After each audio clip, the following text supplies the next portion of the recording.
नमस्कार बच्चों, मैं डॉक्टर रश्मि गोगर राय संसरकार और वेदांता के CSR इनिशिएटिव की कक्षा में आप सभी का स्वागत करती हूँ। इसके टेक्निकल पार्टनर हैं मिशन ज्ञान। बच्चों, हम कर रहे थे अपने अभ्यास प्रश्न मानव की गुणसूत्रीय विकृतियों के चैप्टर का, है ना। तो आज हम आगे शुरू करते हैं। तो जल्दी से आप अपना कॉपी पेन ले आइए। निबंधात्मक प्रश्न पहला, लिंग सहलग्न वंशागति से आप क्या समझते हैं? वर्णांधता एवं हीमोफीलिया रोग के संदर्भ में इसे समझाइए।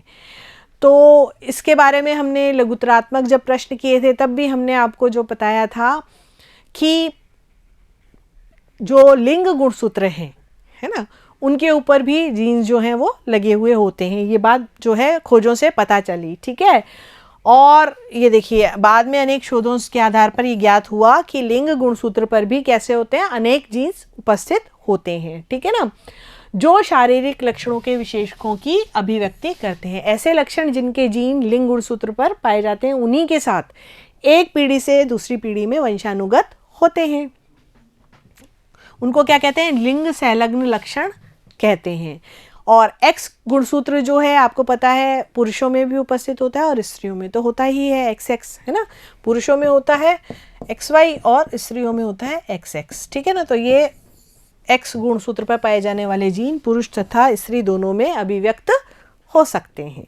तो अतः इन जीनों की अभिव्यक्ति को क्या कहते हैं? क्रिस क्रॉस, आड़ी तिरछी अनुवांशिकी कहते हैं, ठीक है। इस प्रकार की वंशागति में जनक पीढ़ी का लक्षण पुत्री के माध्यम से अगली पीढ़ी में हस्तांतरित होता है, यानी कैरियर कौन हो गई यहाँ पर?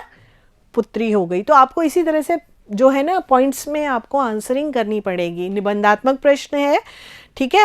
तो पहले आप किसके बारे में लिखेंगे? पहले आप बताएंगे, ठीक है, कि ये लिंग सहलग्न वंशागति क्या होती है। पहले आपको ये लिखना पड़ेगा, ये सारी बात बतानी पड़ेगी, ठीक है। इसमें फिर आपको बताना पड़ेगा कि वर्णांधता और हीमोफीलिया, ये दो चीज़ें पूछी हैं उसने, वर्णांधता क्या और हीमोफीलिया क्या है। तो पहले हम वर्णांधता की बात करेंगे। और वर्णांधता की बात में जब हमने बात पहले की थी तब भी हमने ये कहा था कि ज़्यादातर लोग लाल और हरे कलर में डिफरेंस नहीं बता सकते, लेकिन अलग अलग भी हो सकता है। जैसे कई ग्रीन और ब्लू में नहीं बता सकते, है ना, कई कोई और कलर में नहीं बता सकते। तो डिफरेंट कलर ब्लाइंडनेस हो सकती है, लेकिन ज़्यादातर रेड और ग्रीन की पाई जाती है, ठीक है ना। लाल रंग की वर्णांधता प्रोटोनोपिया तथा हरे रंग की वर्णांधता को क्या कहते हैं? ड्यूटेरोनोपिया कहलाती है। ये भी इंपॉर्टेंट चीज़ है। लाल रंग की वर्णांधता प्रोटेनोपिया, ठीक है, और हरे रंग की वर्णांधता ड्यूटेरोनोपिया कहलाती है। ये आप ध्यान रखिएगा, ठीक है। अब वर्णांधता एक लिंग संलग्न अप्रभावी विकार है। जब हमने मेंडल का नियम पढ़ा था, कौन सा? पहला, प्रभाविता वाला, तो उसमें हमने ये बात देखी थी कि जो मनुष्य है उसमें अप्रभावी जीन्स रहते हैं, किसके? वर्णांधता के, हीमोफीलिया के, है ना, इन रोगों के रहते हैं, लेकिन वो अप्रभावी होते हैं, इसलिए मनुष्य जो है वो सामान्य पैदा होता है, ठीक है ना। लेकिन यहाँ पर क्या हो गया? यहाँ पर वो रेसेसिव जीन्स भी क्या हो गए? विकार उत्पन्न करने लग गए। तो ये लाल रंग अथवा हरे रंग संवेदी शंकु जो कोन्स होते हैं उसके त्रुटिपूर्ण हो जाने के कारण, है ना, वर्णांधता X क्रोमोसोम पर स्थित कुछ जीनों के उत्परिवर्तन के कारण उत्पन्न होती है। जो X क्रोमोसोम्स पर जीन्स होते हैं उनमें कुछ उत्परिवर्तन हो जाता है, इसके कारण होती है। अब चूंकि अन्य लिंग संलग्न रोगों के साथ इसका जीन भी X लिंग क्रोमोसोम पर स्थित होता है। अब ये देखिए, यहाँ पर ये नॉन कलर ब्लाइंड है पेरेंट, लेकिन ये मदर कलर ब्लाइंड है। अब यहाँ पर क्या होगा कि सन कैसा होगा? इसका कलर ब्लाइंड होगा, ये वाला भी। ये स्त्री कैसी होगी? कैरियर होगी। और ये भी स्त्री कैसी होगी? ये जो डॉटर हुई है, ये पुत्रियां जो हुई हैं, ये कैसी होंगी? कैरियर होंगी। अगर हम इस वाली पुत्री को, यानी जो कि कैरियर है ना, इसकी अगर शादी सामान्य पुरुष से हो जाती है, ठीक है, तब क्या होगा? ये सामान्य पुरुष है और ये स्त्री क्या है? कैरियर है, यानी ये वाली, है ना, इससे शादी हो जाती है, तो क्या होगा?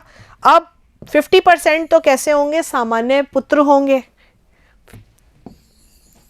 यहाँ पर दो दिखा रखे हैं, तो एक अफेक्टेड है एक अनअफेक्टेड है। तो 50% कैसे होंगे सामान्य और 50% कैसे होंगे जिनमें कलर ब्लाइंडनेस होगी। और इसी तरह से पुत्री कैसी होगी, एक पुत्री तो नॉर्मल होगी और एक पुत्री में क्या होगा, एक पुत्री जो है वो कैरियर का कार्य करेगी। यानी इसकी भी अगर शादी किसी सामान्य पुरुष से होती है तो इसी तरह से आगे ही वंशागति होती रहेगी। तो इसी कारण लगभग 8% पुरुषों में और 0.4% स्त्रियों में ये विकार पाया जाता है। यानी स्त्रियों में ये विकार ओनली 0.4% पाया जाता है, ज़्यादातर पुरुषों में ये विकार होता है। ठीक है, एक वर्णांध पुरुष अपने नर शिशु में रोग का संचरण नहीं कर सकता।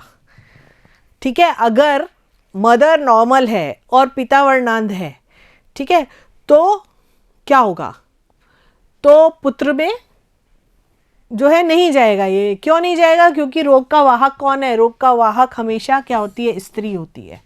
तो किसी वाहक स्त्री के सामान्य पुरुष से विवाह होने पर 50%, मैंने आपको बताया अभी 50% कैसे होंगे, 50% तो नॉर्मल लड़के होंगे और 50% ही वर्णांध लड़के होंगे।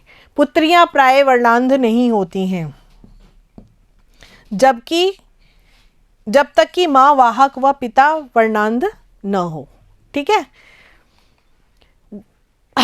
कुल पुत्रों में से आधे 50% वर्णांध स्त्री के वर्णांध होने की स्थिति में 50% पुत्र वर्णांध और 50% सामान्य।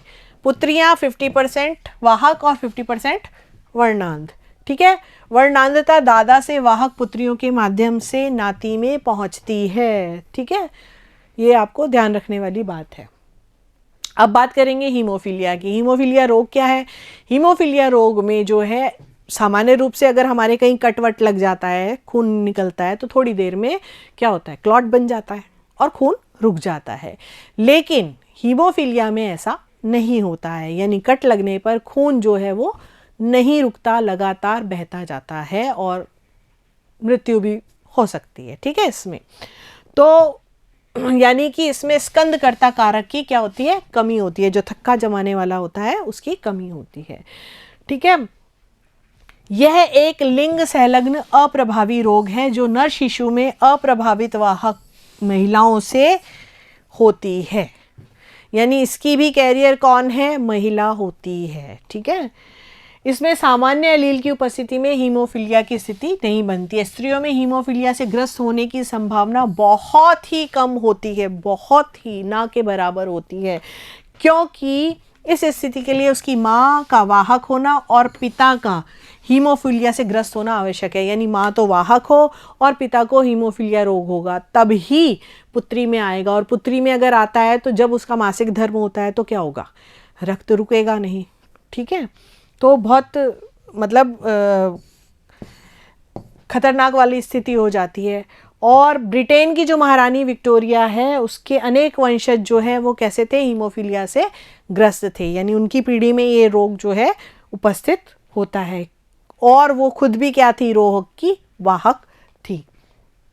ठीक है, हीमोफीलिया पर व्यापक अध्ययन हुआ है क्योंकि वाहक पुत्री में एक सामान्य एलील है, अतः वह जो है रोग से बची रहेगी। पुत्र में वाई क्रोमोसोम और एक्स के समजात नहीं है, अतः वह केवल एक्स की उपस्थिति से ही क्या होगा, रोगी होगा।